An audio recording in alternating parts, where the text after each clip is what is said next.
આપણે વધારે વાતચીત કરીશું આજના આપણા गेस्ट સાથે मार्केट एक्सपर्ट सुनील सुब्रमण्यम अपनी साथ जुड़ाई गया थे। सुनील जी बहुत स्वागत है। और जैसे भी कि हम देख रहे हैं मार्केट में बहुत सारे एंगल्स हैं, हम सब वो डील करते आए हुए हैं, लेकिन कुछ नया भी उसमें आ जाता है। सो एग्जिस्टिंग टैरिफ का तो है ही, लेकिन उसमें कुछ नया स्पार्क्स आते ही रहते हैं। लेकिन अभी हम देखें तो मार्केट को क्या चाहिए, क्योंकि मार्केट नर्वस है। तो थोड़े हमने 10-12 सेशंस देखे कि मार्केट ने थोड़ी मूवमेंट दिखाई। क्या लग रहा है आगे जाके कौन सा हम ट्रेंड देख सकते हैं? मार्केट को क्या पसंद आएगा, क्या पसंद नहीं आएगा? देखिए, आप सवाल मार्केट के बारे में पूछते हैं, बट मार्केट में दो बड़े दिग्गज प्लेयर है और उनका टोटली अलग आउटलुक है। एक होता है डीआईआई और एक होता है एफआईआई। तो मार्केट क्या है कि इन दोनों की जो लड़ाई मैं कहूंगा मार्केट में होता है, एक की बिकवाली चल रही है, एक की खरीदारी चल रही है। तो इसमें क्या है कि एफआईआई कंटिन्यूसली बेच रहे हैं। तो इसलिए आप देख रहे हैं कि जितनी भी डीआईआई खरीदारी करें, उसका मार्केट को उतना ऊपर ले जाने के लिए वो ताकत नहीं है टिल एफआईआई उनका मन बदले। नंबर 1। नंबर 2, डीआईआई भी देखें तो क्या हुआ है कि 1 महीने पहले या 1.5 महीने पहले की बात करें तो जीएसटी के अनाउंसमेंट लाल किले से होने से पहले कंजम्पशन डाउन में था, क्योंकि जितना भी गवर्नमेंट ने टैक्स कट किया, आरबीआई ने रेट कट किया, कंजम्पशन बढ़ ही नहीं रही थी। तो डीआईआई का भी एक आउटलुक उधर थोड़ा न्यूट्रल से नेगेटिव था। मगर जैसे ही 15 अगस्त को वो स्पीच हुआ, फिर उसके बाद काउंसिल का मीटिंग हुआ और 22 तारीख तक सब करने की बात करी, तो स्पेसिफिक ऑटो, कंज्यूमर ड्यूरेबल या कंजम्पशन एफएमसीजी वाले सेक्टर में एक तेजी आई है। तो आप 1 महीने 1.5 महीने का रिटर्न देखे तो वहीं पे आ गया। मगर क्या है कि डीआईआई ने अप्रैल में जून में ऑलरेडी ज्यादातर अपना कैश को डिप्लॉय कर दिया था बाकी के क्षेत्र में, जैसे शायद प्राइवेट सेक्टर बैंक हो, ऐसे बैंक। तो क्या होगा कि यहाँ खरीदने के लिए उनको कुछ बेचना पड़ा। तो इसलिए डीआईआई की खरीदारी के बावजूद आपको मार्केट में एक सेक्टर रोटेशन हो रहा है। तो इसलिए ओवरऑल आपको लग रहा है कि मार्केट कहीं नहीं जा रहा है। तो ये दो है चीज जो सामने दिख रहे हैं। अब आप पूछ रहे हैं कि ये स्थिति कंटिन्यू होगी? बिल्कुल, क्योंकि चीज क्या है कि हर महीने जो सेम है 25, 26, 27 हजार करोड़ एसआईपी बुक है। उसके अलावा थोड़े बहुत 10-15 करोड़ लमसम आते हैं। तो डीएस के पास यही पैसा आ रहा है। और दूसरी बात मैं कहूंगा, आप मार्केट में भी हम ज्यादा निफ्टी और सेंसेक्स की बात करते हैं, मगर याद रखिए कि डोमेस्टिक म्यूचुअल फंड के पास ज्यादातर पैसा मिड एंड स्मॉल कैप में आता है। तो वो भी उतना लार्ज कैप नहीं खरीद सकते जितना एफआईएस बेच रहे हैं। तो ये सब कुल मिला के इस मार्केट को एक कंसोलिडेशन फेज में लेके जा रही है।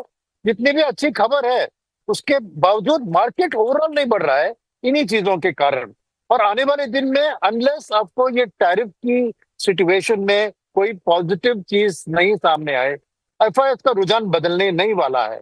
क्योंकि उन्होंने जो आज की 5.5-6%, 6.5-7% की जो ग्रोथ हम दिखा रहे हैं, जो मजबूती से है, टैरिफ के बावजूद वो ग्रोथ तो कायम है। सभी एसएनपी से लेकर फिच से लेकर सब कह रहे हैं कि इंडिया का 6.5 to 7% ग्रोथ रेट तो कायम है।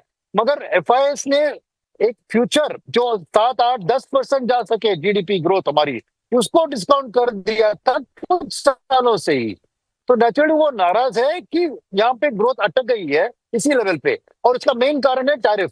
क्यों? क्योंकि यूएस एक सिंगल अर्थव्यवस्था, पूरे वर्ल्ड की जीडीपी 30% उसका हिस्सा है, एक ही देश। तो अनलेस आप यूएस को ऐसा मार्केट अटैक कर सके, उस मार्केट में अपने प्रोडक्ट्स को बेच सके, हमारी ग्रोथ वो 8-10% की लेवल पे नहीं पहुंच सकती है। मानते हैं कि ये 6, 6.5, 7 ये तो प्रोटेक्ट कर लेते हैं हम जीएसटी कट से या फिर इनकम टैक्स कट से या कोई एक्सपोर्ट प्रमोशन से या करेंसी डिप्रिसिएशन से। इन सब हथियार लेकर हम उसको प्रोटेक्ट कर सकते हैं। मगर अगर तेजी से हमारी इकोनॉमी को बढ़ना है तो जरूर ये ट्रेड में एक गठबंधन अमेरिका के साथ आना ही है। एफआईएस की मान लेंगे, बात कर रहा हूँ। नहीं तो एफआईएस इतनी तेजी से वापस नहीं आएंगे, क्योंकि उनके लिए इंडिया एक ग्रोथ इकोनॉमी है। और वो ग्रोथ यानी पीईजी रेशियो देखते हैं, वो प्राइस अर्निंग्स मल्टीपल करते हैं, उसको ग्रोथ से डिवाइड करते हैं। वो ऑलरेडी इस लेवल पे प्राइस में आ चुकी है। अब इससे ऊपर आपको एक लेवल मूव अप होना है तो एफआईएस की एक जबरदस्त खरीदारी शुरू होनी चाहिए। और वो जब तक टैरिफ की माहौल बदलती है जब तक मुझे बहुत स्ट्रांगली नहीं दिख। टैरिफ का एक सर्टेनिटी आना बहुत ज़रूरी है, जैसे आप कह रहे हैं, तो एफआईएस की री एंट्री हो सकती है। लेकिन दूसरी तरफ हम देखें सुनील जी, तो एफआईएस का जो वॉलेटाइल नेचर रहा है, आई थिंक हम क्वाइट यूज्ड टू हो गए हैं, क्योंकि उनकी जो इंडिया की तरफ रुझान रही है वो यस नो जैसे रही है, राइट। जो चिंता करवा रहा है वो है डीआईआई का नेचर, क्योंकि उनका वो नेचर नहीं बदलना चाहिए, क्योंकि वहाँ से ही अपना मार्केट चल रहा है अभी। क्या लगता है, जो भी ये जीएसटी रिफॉर्म्स आए हैं और जो ग्रोथ स्टोरी अगर हम देखें भारत की तो बहुत रोबस्ट है, तो कहाँ निवेश कर रहे हैं वो लोग जो अभी जो भी कामकाज हो रहा है मार्केट में, और आप कहाँ कर रहे हैं अभी इन्वेस्ट? ठीक है, मैं कहूंगा कि डीआईएस के बारे में आप फिक्र मत कीजिए कि वो पैसा खरीदारी करते रहेंगे, तो वहां पे कोई बदलाव नहीं आएगा। मगर क्या है कि उनको, जैसे मैंने कहा, जो सेक्टर में अभी जीएसटी के कारण एक पॉजिटिविटी है, वो है ऑटो, कंज्यूमर डिस्क्रिशनरी और एफएमसीजी। ये ही मेन बेनिफिशियरीज है इनकी, और फेस्टिवल सीजन भी सामने है, तो इसलिए मेरे मन में वो लोग सभी उधर ही पैसा डाल रहे हैं। मगर जैसे मैंने कहा, बड़ी संख्या में उनको अगर खरीदना है तो किसी और सेक्टर में प्रॉफिट बुकिंग करके ही वो कर सकते हैं। इसलिए वो सेक्टर रोटेशन हो रहा है, और ये मान लीजिए हो ही जाएगा, क्योंकि फ्रेश उतना पैसा नहीं आ रहा है। मैक्सिमम आपको डोमेस्टिक म्यूचुअल फंड को क्या 40-50 हजार करोड़ ही आ रहे हैं ना। तो हर दिन अगर एफआईएस 2,000 करोड़ बेचेंगे तो महीने में बन जाता है 50,000 करोड़। तो उसको भी पूरा ऑब्जॉर्व नहीं कर पाएंगे, क्योंकि इनका पैसा है मिड एंड स्मॉल कैप का, जैसे मैंने बताया। तो एक स्थिति ओवरऑल मार्केट की एक consolidation, range bound narrow range में ही चलती जाएगी, ज्यादा गिरेगी नहीं, क्योंकि किसी भी सेक्टर में भयंकर सेलिंग होती है तो डीआईएस स्टेप इन करके इसको सपोर्ट कर लेंगे। ओके, तो मेरा मानना है कि ये वही हो रहा है। और अगर आप अभी शॉर्ट टर्म में देखेंगे तो ये highly stock specific, sector specific play होगा।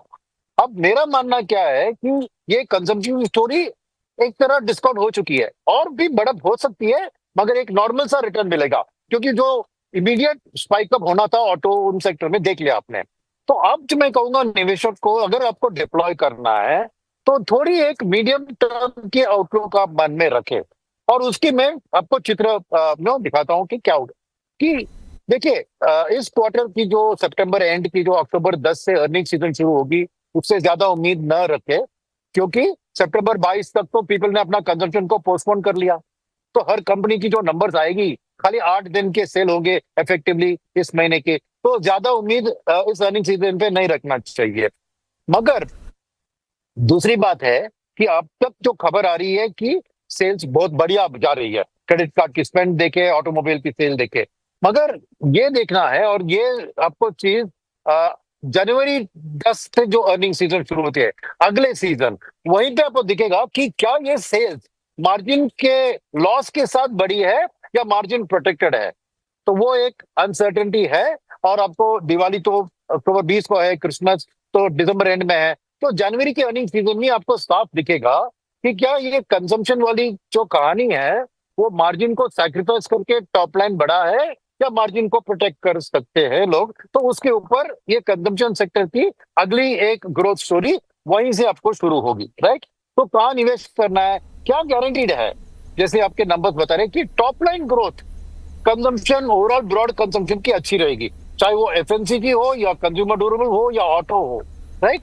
तो उस टॉप लाइन ग्रोथ से क्या इंपैक्ट होगा कि देश की कैपेसिटी यूटिलाइजेशन बढ़ेगी।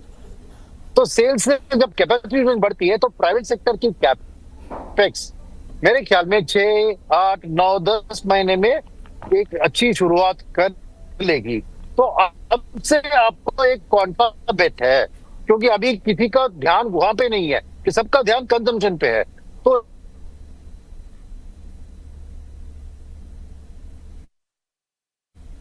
जी ऑफ कोर्स, तो ऑफ कोर्स જે ડોમેસ્ટિક ફેસિંગ સેક્ટર્સ ઓટો છે, કન્ઝ્યુમર ડ્યુરેબલ્સ છે, એફએમસીજી પર છે, આ તમે ધ્યાન રાખી શકો છો। जी सुनील जी आप सुन सकते हैं? मैं कहता सेकंड सेक्टर जो इससे बेनिफिट लेगा, हाँ, मैं सुन सकता हूँ। हाँ आपको जी। आवाज आ रही है? हाँ हाँ, आ रही है। हेलो, आ रही है ना? हाँ। हाँ हाँ। हाँ, तो सेकंड सेक्टर जो इसके पीछे अच्छा चलेगा वो है पब्लिक सेक्टर बैंक। मैं क्यों कह रहा हूँ, क्योंकि ये इंडस्ट्रियल कैपिटल गुड जो होते हैं वो छोटी मोटी कंपनियां ही है, तो एसएमई और एमएसएमई सेगमेंट को ऑर्डर मिलेगी इससे, मगर फाइनेंस उसको करेगा पब्लिक सेक्टर बैंक। क्योंकि बड़े प्राइवेट सेक्टर बैंक या फिर प्राइवेट सेक्टर एनबीएफसी उन ये सेगमेंट को उतना जानते नहीं है और उतना रिस्क टेकिंग कैपेसिटी उनका नहीं है। तो पब्लिक सेक्टर बैंक उधर लेंड करेंगे कि उनकी लोन ग्रोथ बहुत अच्छी बढ़ेगी। और यहाँ पे क्या है कि लेंडिंग रेट्स भी 12-14% होते हैं, तो उनकी नेट इंटरेस्ट मार्जिन में भी आप एक्सपेंशन देख पाओगे। तो थोड़ा लंबी अवधि से जब ये private sector capital kick off होता है तो पब्लिक सेक्टर बैंक, तो मैं कहूंगा कि आज अगर आप पब्लिक सेक्टर बैंक खरीदेंगे, क्योंकि उधर अच्छी खबर और भी आ रही है। क्या, एक तो गवर्नमेंट एफडीआई का लिमिट उधर 20% बढ़ा रही है, 20% से, वो एक बात है। सेकेंड बात है कि मर्जर्स की बात भी हो रही है पब्लिक सेक्टर, क्योंकि बड़े बड़े दिग्गज उनको बनाने की जरूरत है आज, ताकि वो इंटरनेशनल मार्केट में जाके कैपिटल रेज करे। तो पब्लिक सेक्टर के लिए एक हवा अच्छी बदल रही है अभी, तो मैं कहूंगा कि पब्लिक सेक्टर बैंक आपका सेकंड पिक होना चाहिए। और तीसरा पिक है, इसी जीएसटी के कट के साथ आपको देखिए तो सीमेंट ऐसी चीजों में भी आपको जीएसटी कट हुआ है, मगर अब रियल एस्टेट सेक्टर जहां पे बैंक की ईएमआई प्लस ये सब चीज आके रियल एस्टेट सेक्टर में बूस्ट कर सकती है, मगर आज नेगेटिव है, क्योंकि एक पोलराइज्ड है रियल एस्टेट सेक्टर। खाली बड़े घर, बड़े विला ऐसी चीजें बिक रही है, अफोर्डेबल हाउसिंग में एक कोई तेजी नहीं है और कोई रियल एस्टेट डेवलपर उसको प्लान नहीं कर रहा है। मगर आने वाले दिन में जैसे ये फेस्टिवल सीजन खत्म होती है, क्योंकि अब एक नेगेटिव वक्त है, मानसून के कारण ज्यादा कंस्ट्रक्शन एक्टिविटी भी नहीं चलती है, इसलिए रियल एस्टेट सेक्टर में आप देख रहे हैं कि प्रॉफिट बुक कर रहे हैं डीआईआई और बाकी सेक्टर में अपने डिप्लॉय कर रहे हैं। मगर ये करेक्शन एक बाइंग अपॉर्चुनिटी है, क्योंकि अल्टीमेटली ये जो इनकम में बेनिफिट होगी आम जनता को, उसके साथ बैंक भी अपना ईएमआई जी में सर। कटौती करेंगे, तो उसका लेवरेज इम्पैक्ट घर के सेगमेंट में दिखा है। तो अफोर्डेबल हाउसिंग मेरे ख्याल में, मगर वक्त लगेगा, क्योंकि रियल एस्टेट डेवलपर्स को नए पार्सल लैंड आउटसाइड सिटी खरीदना है, फिर उसमें प्लॉटिंग डालना है कि अफोर्डेबल हाउसिंग को सपोर्ट कर सके, जो आज तक नहीं है। तो इसमें भी वक्त लगेगा, मगर क्योंकि ये करेक्शन हो रहा है, मेरे लिए अच्छी बाइंग अपॉर्चुनिटी। तो मेरे लिए ये तीन sector, industrial capital goods, public sector bank और रियल एस्टेट, ये एक मीडियम टर्म तौर पर आज के कंसोलिडेटिंग मार्केट में अच्छी बाइंग सिचुएशन दिख रही है। Okay, of course, apart from domestic facing consumer durables, auto સિવાય તમે અહીંયા પણ નજર રાખી શકો છો રિયલ્ટી પીએસયુ બેંક્સ કેપિટલ ગુડ્સમાં. એ સાથે જ અહીંયા એક બ્રેકનો પણ સમય થઈ ગયો છે. બ્રેક લઈને પાછા ફરીથી જોડાયા છે અમારી સાથે. પછી આપનું સ્વાગત છે અને આપણે વાતચીત કરી રહ્યા છીએ માર્કેટ એક્સપર્ટ સુनील सुब्रमण्यम સાથે. सुनील जी, आपने पीएसयू बैंक का तो कहा, लेकिन पीएसईज का स्टोरी आपको कैसे लग रहा है, क्योंकि बहुत समय से चली नहीं है? क्या लगता है कि यहाँ हम एक थोड़ा निवेश कर सकते हैं, और इफ यस, कौन से वर्टिकल आपको पसंद पड़ेंगे? देखिए, पब्लिक सेक्टर एंटरप्राइजेस में मुझे डिफेंस की स्टोरी अच्छी लगती है मीडियम टर्म में। आज वैल्यूएशन थोड़ी महंगी है, मगर फिर भी मेरा मानना है कि मीडियम टर्म में वो रिटर्न दिलवाएगी, क्योंकि ग्रोथ प्रोस्पेक्ट अच्छी है। सेकंड, मेरे लिए आप अगेन मैं हेवी मशीनरी और कैपिटल गुड्स की रिलेटेड सेक्टर में जो पब्लिक सेक्टर कंपनियां हैं, मैं नाम नहीं ले सकता, मगर जो बड़ी दिग्गज है जो एग्जीक्यूट करती है कैपिटल प्रोजेक्ट को, उनका भी आउटलुक मुझे पॉजिटिव लग रहा है। मेटल्स में थोड़ा सावधान रहूंगा मैं, क्योंकि मेटल्स में क्या है कि वो एक टेक्निकल ड्रिवन सेक्शन है, ज्यादा फंडामेंटल से उसका ताल्लुक नहीं है, क्योंकि ये ग्लोबल सिक्लिकल है और मेटल के दाम ज्यादातर आपको लंदन मेटल एक्सचेंज में फिक्स होते हैं। डिमांड सप्लाई तो लोकल होता है, मगर वो दाम अपनी कंट्रोल में नहीं है। तो क्या है कि चाइना में एक स्टोरी इधर चल रही है कि अभी उनका इकोनॉमी इंफ्रास्ट्रक्चर ओरिएंटेड से मैन्युफैक्चरिंग ओरिएंटेड से कंजम्पशन ओरिएंटेड चल रहा है। तो नेचुरली चाइना जो आधा 50% वर्ल्ड की स्टील और आयरन ओर को इस्तेमाल करती थी, उधर से थोड़ा नरमी दिखेगी। तो ओवरऑल ये मेटल में एक फंडामेंटल कॉल लेना मुश्किल है। तो पीएससी जो मेटल सेक्टर में मैं थोड़ा सावधान रहूंगा। उसके अलावा मुझे ब्रॉड पीएससी ऐसा पैक में नहीं देख पाऊँ, हर इंडस्ट्री में उसके खिलाफ कैसा है, तो मुझे वही वो कह रहा था। मैं पब्लिक सेक्टर एंटरप्राइजेस में मेरी बैंक अव्वल नंबर पे होगी। फिर अगेन एनर्जी का एक बात होती है, एनर्जी में भी ज्यादा है, तो मैं ऑयल एक्सप्लोरेशन कंपनी जो है वहां पे ज्यादा फोकस करूंगा rather than the oil refining company. तो एक्सप्लोरिंग पे हम ज़्यादा ध्यान रखेंगे, रिफाइनिंग करता। साथ में और भी हम देख रहे हैं गोल्ड और सिल्वर में अभी भी इंटरेस्ट है। प्रेशियस मेटल की अगर बात करें तो और जैसे प्राइसेस एवरी डे ऊपर जा रहे हैं, क्या हमको अप्रोच कैसा रखना चाहिए ये प्रेशियस मेटल की तरफ?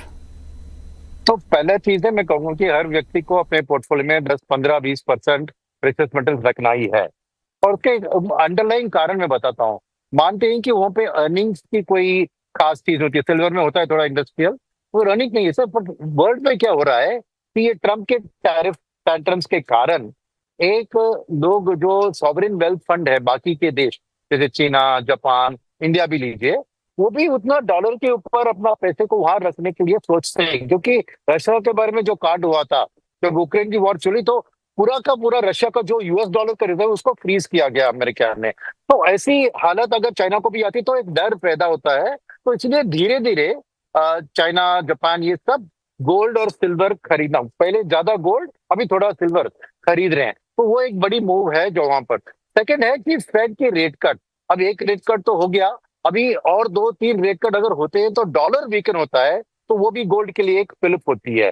और फाइनली आपको कोई भी रशिया यूक्रेन वॉर या ईरान के इसराइल का जो वॉर चल रहा है, कोई पे वहां पे कोई राहत नहीं दिख रहा है, वो वॉर की सिचुएशन भी कंटिन्यू रहती होगी। तो इन सब चीज को मिलाकर देखें तो बहुत से इंटरनेशनल एनालिस्ट जो कह रहे हैं ना कि गोल्ड, कोई कह रहा है कि 6,500 पर आउंस, कोई कह रहा है कि it can go to 10,000। I mean वो सब एक्सट्रीम नंबर्स है, मगर एक निवेशक के तौर पर आपको 10 से 15-20% गोल्ड एंड सिल्वर कंबाइन में रखना अच्छी बात है। क्योंकि इस साल भी देखें तो it is completely beaten all other sectors, gold और सिल्वर दोनों ने। तो एक हेज की तरह। और फाइनल पॉइंट, इंडिया में बैठे हुए गोल्ड के लिए करेंसी का डिप्रिसिएशन जो होता है वो सीधे आपको गोल्ड के लिए बेनिफिट होता है। तो बहुत से स्ट्रॉन्ग फैक्टर्स है कि गोल्ड को ज्यादा स्टडी करने की जरूरत नहीं है। ये ब्रॉड फोर्सेस जो है उसके हिसाब से आप 10-15% रख लीजिए। और वो कैसे कर सकते हैं आप? मेरे ख्याल में बेस्ट ऑप्शन होता है मल्टी एसेट फंड, क्योंकि उनमें क्या इक्विटी होता है, थोड़ा डेट और थोड़ा गोल्ड एंड सिल्वर। तो आपको इक्विटी मार्केट की पार्टिसिपेशन भी बन जाती। बहुत गोल्ड और सिल्वर को आप इक्विटी टैक्सेशन से खरीद रहे हैं, तो वो बेस्ट ऑप्शन है। अगर वो आपके उतना पसंदीदा चीज नहीं है तो गोल्ड ईटीएफ और सिल्वर ईटीएफ खरीद सकते हैं। या ऑफ कोर्स इंडियंस को तो अभी दिवाली आ रही है, धनतेरस आ रही है, तो डायरेक्ट फिजिकल गोल्ड भी वो खरीद ही लेंगे।